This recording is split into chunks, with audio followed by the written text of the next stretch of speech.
People are just not moving to Jackson, at least not the city of Jackson.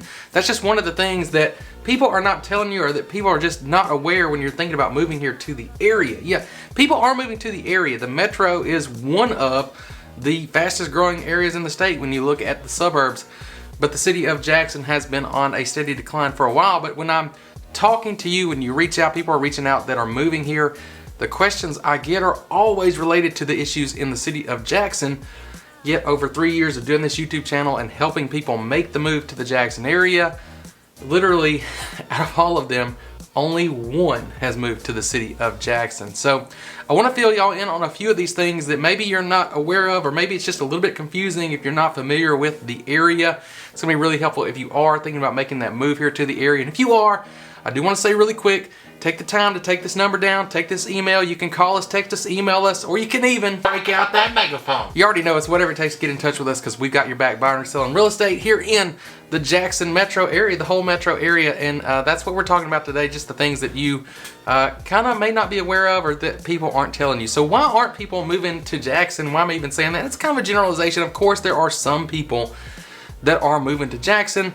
But just out of the subset of people we've helped move here to the area, literally, it's only been one.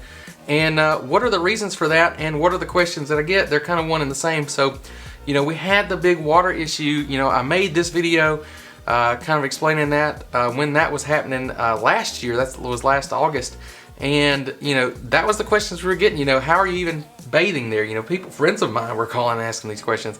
And, I live in Flowood, which is a suburb of Jackson, directly to the east of Jackson. So here in Flowood, we've got our own water system. The same with Ridgeland, Madison, Clinton.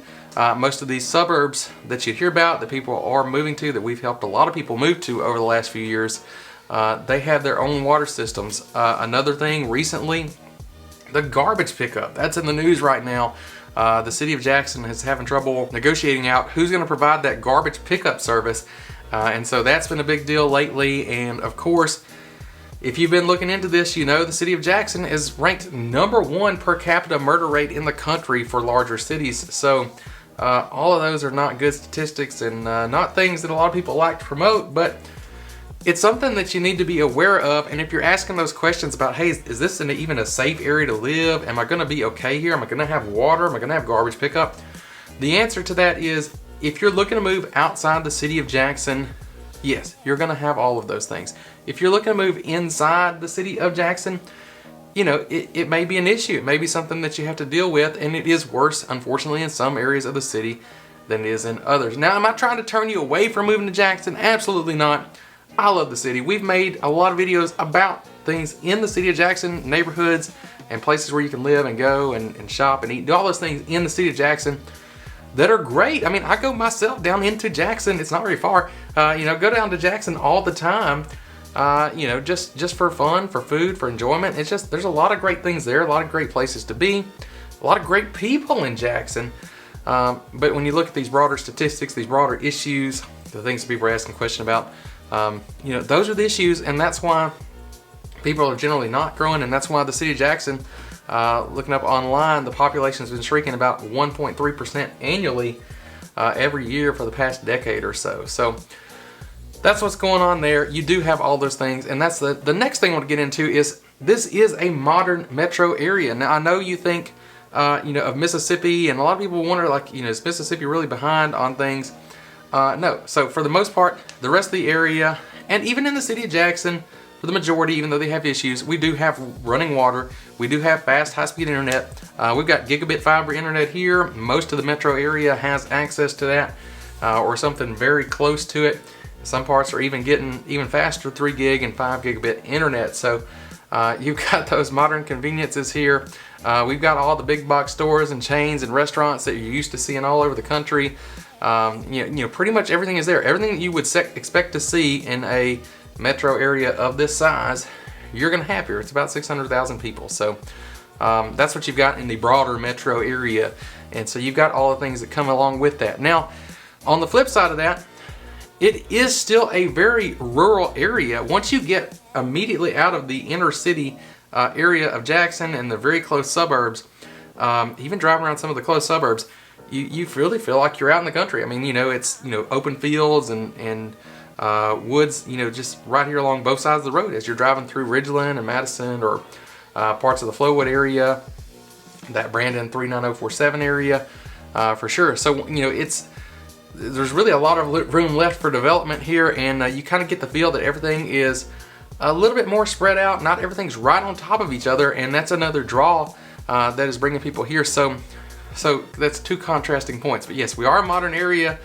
We do have all the modern amenities and things that you would expect, but you know, yeah, it is still rural. So in my opinion, that's nice. That's kind of leading to that little bit slower pace of life. Now, another thing here that's really important, and honestly, whether you have kids or not, they're going to be in the school systems when you move here, are obviously the schools.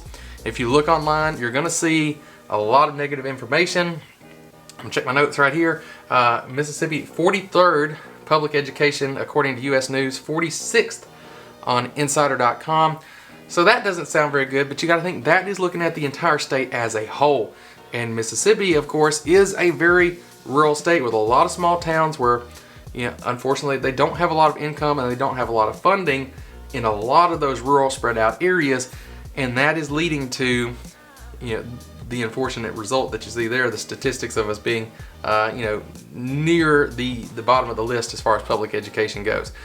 However, when you narrow that down to the local school districts right here in the metro area, you've got several, I think 3, Clinton, Madison, and Pearl, all in the top 10 according to niche.com in the state.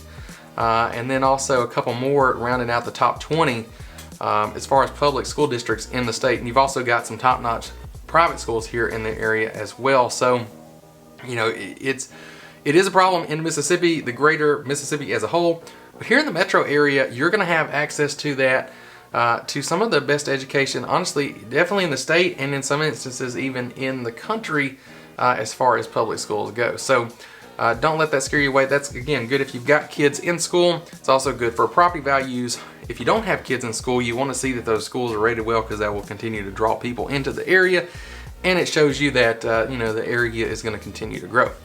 Now, lastly, the one big thing I will tell you too, with the craziness that you've seen in the market all over the country, you've seen some markets drop, you know, 30-40% in just the last few months compared to where they were highs coming into 2021 and 2022. And, you know, are things pulling back here? Have things slowed down a little bit?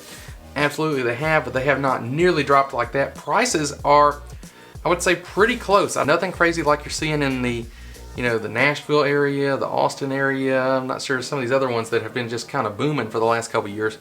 But yeah, it hasn't pulled back like that, and I don't expect it to.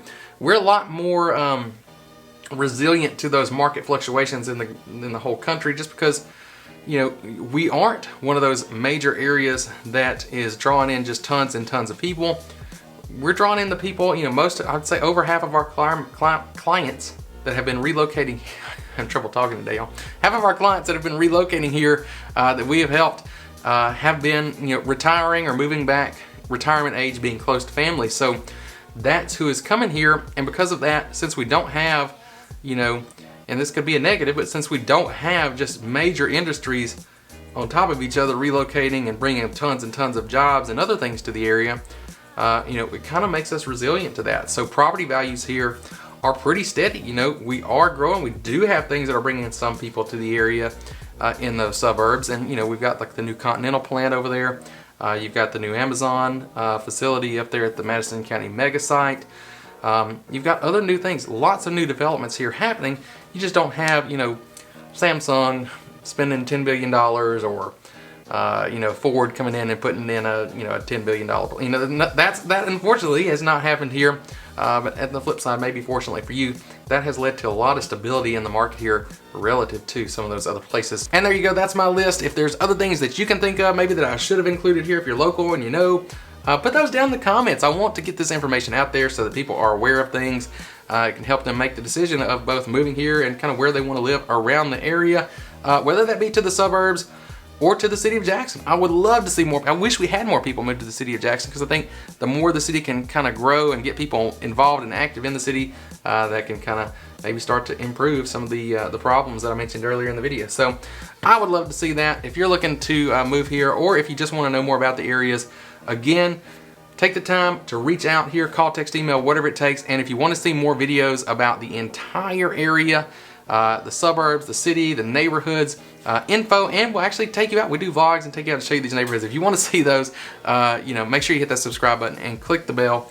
That way you'll get notified when those new videos come out. And of course, if you want to know all about the good, bad, pros, and cons of living here in the Jackson area, go ahead and check out this video right there. It's got all the information that you're gonna definitely want to know, and I'll see you there.